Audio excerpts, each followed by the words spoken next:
दिलाना, वो चौकदार की आवाज बादब बामुलायजा होशियार सूर्यवंश आमेर नरेश महाराज मानसिंह जी पढ़ा रहे हैं।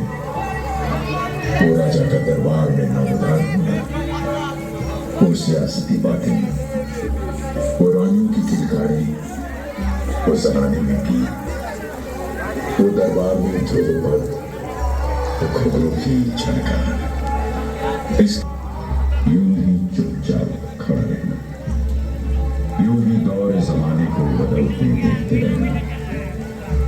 ये गवाह है उस शान शौकत का, ये गवाह है तख्त ताज की बदलने का, ये गवाह है माजी का, आज का और आने वाले का।